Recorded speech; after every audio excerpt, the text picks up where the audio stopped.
بہت بہترین اچھے خوشنما دل کو خوش کرنے والے آنکھوں کو روشن کرنے والے سبزہ ہے،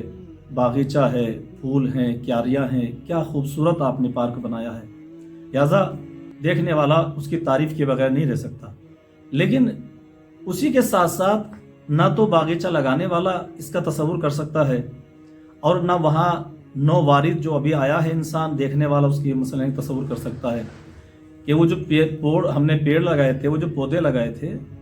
اسی کے نیچے کوئی بچھو پل رہا ہے، کوئی سانپ بیٹھا ہوا ہے، کوئی زہریلی چیز اس کے اندر بیٹھی ہوئی ہے۔ ہم نے دیکھا تھا کہ خوبصورت باغیچہ ہے،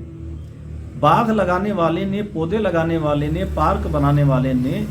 یہ قطعی طور پہ تصور نہیں کیا تھا کہ اس کے اندر میں یہ چیز بھی پالوں۔ اگر اس کے اندر سے یہ چیزیں نکل آئیں تو اس میں نہ گھر والے کا مثلا نہیں کہ کوئی خطا ہے، نہ باغیچہ لگانے والے کی کوئی قصور ہے، نہ ہی اس میں پارک میں پودے لگانے والے کی کوئی غلطی ہے، بلکہ یہ تو جو ہے قدرتی طور پہ چونکہ جانور اللہ نے بنائے ہیں، یہ تو آ گئے ہیں قدرتی کہیں سے بھی چل کے۔ اب یہ نہیں کہا جا سکتا کہ اس کے اندر جو ہے یہ آپ نے چھوڑے ہیں، یہ نہیں کہا جا سکتا کہ اس کے اندر آپ نے پالے ہوئے ہیں، نہیں۔ ایسے ہی ہر جگہ ہر مذہب میں کہیں نہ کہیں کچھ لوگ جو ہیں وہ مذہب کو، مذہبیات کو، معاشرے کو، سماج کو اور بھائی چارے کو تکلیف پہنچانے والے موجود ہوتے ہیں۔ You are watching JK Metro Channel.